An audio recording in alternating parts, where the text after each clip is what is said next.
ഇവനെ കൊണ്ടുപോയി ചികിത്സിപ്പിക്കുവാൻ ഏതെങ്കിലും പെന്തക്കോസ്തുകാർക്ക് പറ്റുമോ? എം.എ. വർഗീസ് എന്ന ദുരുപദേശകന്റെ രോഗം നാൾക്ക് നാൾ മൂർച്ഛിച്ചു വരികയാണ് എന്ന് ഇയാളുടെ വാക്കുകൾ കേട്ടാൽ നമുക്ക് മനസ്സിലാകും.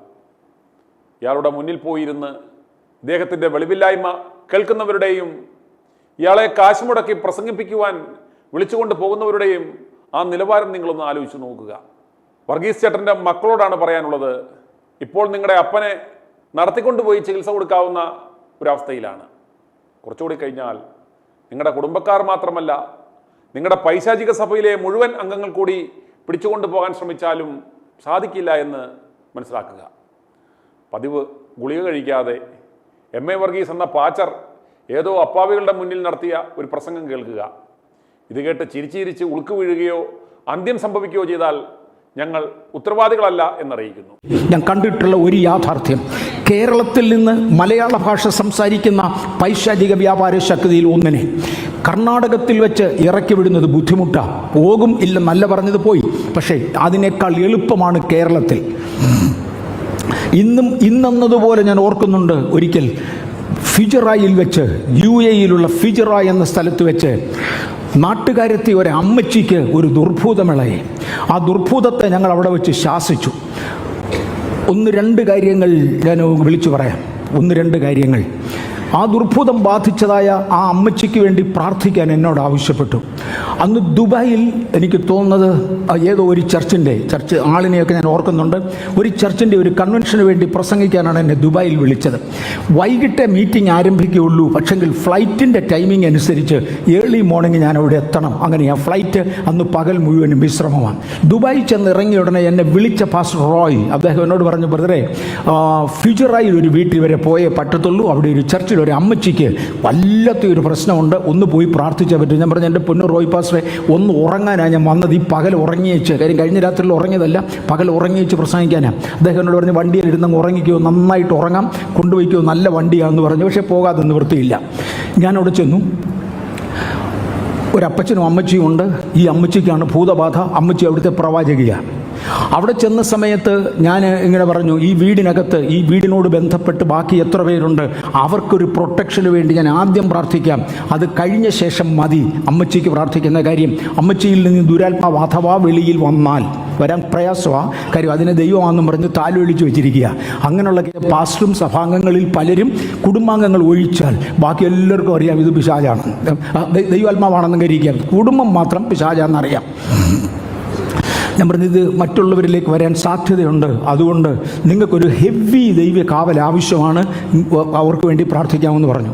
ഞാൻ കുടുംബാംഗങ്ങൾക്ക് വേണ്ടി പ്രാർത്ഥിച്ചു. ഓരോരുത്തർക്ക് വേണ്ടി പ്രാർത്ഥിക്കുന്നവരും ആത്മവിവശതയിൽ തറയിൽ വീണു. പാസ്റ്റർ ആകപ്പാടെ ബുദ്ധിമുട്ടിലായി. ഇതൊന്നും തെറ്റാണ്, കള്ളമാണെന്നൊക്കെ പറയുന്ന ആ പൈശാചിക വർഗത്തിൽപ്പെട്ടതാണ് ഈ പാസ്റ്ററും. അതുകൊണ്ട് അദ്ദേഹത്തിന് ഇത് ബുദ്ധിമുട്ടായി മാറി. രണ്ടായാലും ആ വീട്ടുകാരെ എല്ലാം ദൈവം ഒന്ന് പ്രൊട്ടക്റ്റ് ചെയ്തു. അതിനുശേഷം ഞാൻ ഈ അമ്മച്ചിയുടെ മേൽ കൈവച്ചു.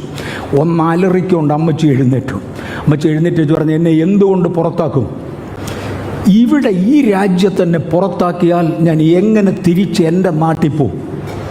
കേരളത്തിൽ വെച്ച് പൊസസ് ചെയ്ത ഒരാളിനെ കേരളത്തിൻ്റെ വെളിയിൽ ഒരു ഭാഷ സംസാരിക്കുന്ന ഇടത്ത് വെച്ച് ഇറക്കി വിട്ടാൽ പോകാൻ പ്രയാസമാണ്, കാര്യം അതിൻ്റെ കമ്മ്യൂണിറ്റിക്ക് വെളിയില്ല. ഈ അമ്മച്ചി എന്നോട് ഒരുപാട് കരഞ്ഞു പറഞ്ഞു, എന്നെ വിടരുത്, എന്നെ ഇവിടെ ഇറക്കി വിട്ടാൽ എനിക്കൊന്നും ചെയ്യാനൊക്കത്തില്ല, എനിക്ക് തിരിച്ച് എൻ്റെ സ്വന്തം നാട്ടിൽ പോകാനൊക്കത്തില്ല, എനിക്ക് ഇന്ത്യയിൽ വരാനൊക്കത്തില്ല, അതുകൊണ്ട് എന്നെ ഉപദ്രവിക്കരുത്, ഞാനിവിടെ ഇരുന്നോട്ടെ. പറഞ്ഞു, ഒരു നിർത്തിയില്ല, പോയേ പറ്റൂ. ആ അമ്മച്ചിയുടെ സ്വഭാവം അങ്ങ് മാറി. നേരെ പാസ്റ്ററുടെ നേരെ തിരിഞ്ഞ, പാസ്റ്ററുടെ പേര് എനിക്ക് നല്ല ഓർമ്മയാണ്, തടിയും എനിക്ക് ഓർമ്മയുണ്ട്, പക്ഷെ ഇപ്പം ഞാൻ പരസ്യമായി പറയുന്നില്ല. പാസ്റ്ററുടെ നേരെ അങ്ങോട്ട് തിരിഞ്ഞ്, പാസ്റ്ററെ എന്തിനാ ഇവനെ വിളിച്ചോണ്ട് വന്നേ? നമ്മൾ രണ്ടുപേരും ഒരുമിച്ചല്ലായിരുന്നു ഇവിടെ ശുശ്രൂഷിച്ച്.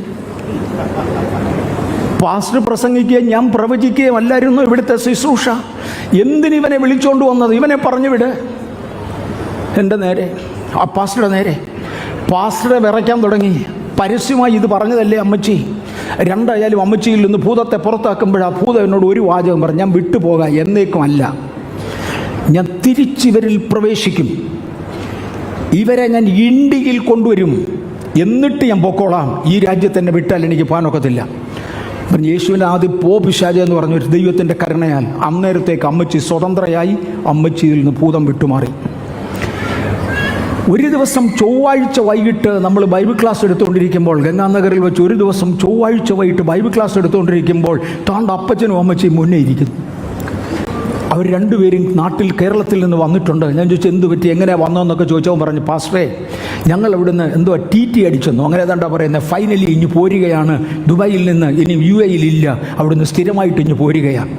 അമ്മച്ചി വളരെ സുഖമായി അതുവരെ കഴിഞ്ഞു. ഏതാണ്ട് 2 വർഷം കഴിഞ്ഞ്, 2 വർഷം യാതൊരു പ്രശ്നമില്ലായിരുന്നു. ദുബായ് ഇൻ്റർനാഷണൽ എയർപോർട്ടിൽ ഇൻ്റർനാഷണൽ ലോഞ്ചിൽ വന്നിരിക്കുമ്പോൾ അമ്മച്ചിക്ക് പെട്ടെന്നൊരു മോഹാത്സ്യം ഉണ്ടായി. തറയിലോട്ട് വീണേച്ച് പറഞ്ഞു, ഞാൻ ഇഞ്ഞ് വന്നേന്ന് പറഞ്ഞു.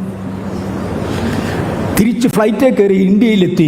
തേണ്ടേ പാസ്റ്ററെ വീട്ടിലെന്നും കിടക്കപ്പുറതി ഇല്ല, പഴയതുപോലെ പറഞ്ഞാൽ കേൾക്കുകയില്ല, അപ്പോൾ ദുസ്വഭാവമല്ല. അതുകൊണ്ട് ഇന്ത്യയിൽ വെച്ച് പറഞ്ഞു വിടാൻ നോക്കുമെന്നല്ലേ അന്ന് പറഞ്ഞത് കൊണ്ടുവന്നിരിക്കുക. അന്ന് രാത്രിയിൽ ബൈബിൾ ക്ലാസ് കഴിഞ്ഞ് ആളുകൾ പിരിഞ്ഞുപോയി. ഏതാണ്ട് 1.5 മണിക്കൂർ കൊണ്ട് വിട്ടുപോയി. ഇനി മേലാൽ വരത്തില്ലെന്ന് പറഞ്ഞ് വിട്ടുപോയത് എനിക്ക് ഓർമ്മയുണ്ട്. കേരളത്തിൽ നിന്ന് കയറിയ ഭൂതത്തെ ദുബായിലെ ഫിജൈറയിൽ ഇറക്കി വിട്ടാൽ ഭൂതത്തിന് വിഷമം വരികയോ വഴിതെറ്റാൻ സാധ്യതയോ ഉണ്ടെങ്കിലോ? അത്തരം സാഹചര്യത്തിൽ ദുബൈയിൽ മനസാക്ഷിയില്ലാതെ ഇറക്കി വിടാതെ കേരളത്തിൽ നിന്നും വർഗീസിൻ്റെ കുഞ്ഞമ്മയെ കൂടെ കൊണ്ടുപോയി അവരുടെ കൂടെ ഈ ഭൂതത്തെ പറഞ്ഞു വിട്ടാൽ ഒരുപക്ഷെ ചിലപ്പോൾ ശരിയാക്കാൻ സാധ്യതയുണ്ട്. വിശ്വാസികളെ, ഇവനാണ് യഥാർത്ഥ പിശാച് എന്ന് തിരിച്ചറിയുക. ദുരുപദേശികളായ ഇവനെയും ഇവൻ്റെ സന്തതി പരമ്പരകളെയും നിങ്ങൾ സൂക്ഷിക്കുക. MA വർഗീസിൻ്റെ മക്കളെ, അതല്ലെങ്കിൽ ഇദ്ദേഹത്തിൻ്റെ പൈശാചിക സഭയിൽ പോകുന്ന മുണ്ണക്കുഞ്ഞുങ്ങളെ, ജനങ്ങളെ ദുരുപദേശം നൽകി വഴിതെറ്റിക്കുന്ന, തലയ്ക്ക് വെളിവ് നഷ്ടപ്പെട്ട ഈ മനുഷ്യനെ കുതിരവട്ടത്ത് അല്ലെങ്കിൽ ഊളംപാറയിൽ കൊണ്ട് ചികിത്സ കൊടുക്കുക. നിങ്ങൾ ചെയ്തില്ലെങ്കിൽ നാട്ടുകാർ അത് ചെയ്യുമെന്ന കാര്യത്തിൽ യാതൊരു സംശയവും വേണ്ട. i2i News, an eye for truth. i2i News subscribe ചെയ്തിട്ടില്ലാത്തവർ ഇപ്പോൾ തന്നെ സബ്സ്ക്രൈബ് ചെയ്യുക.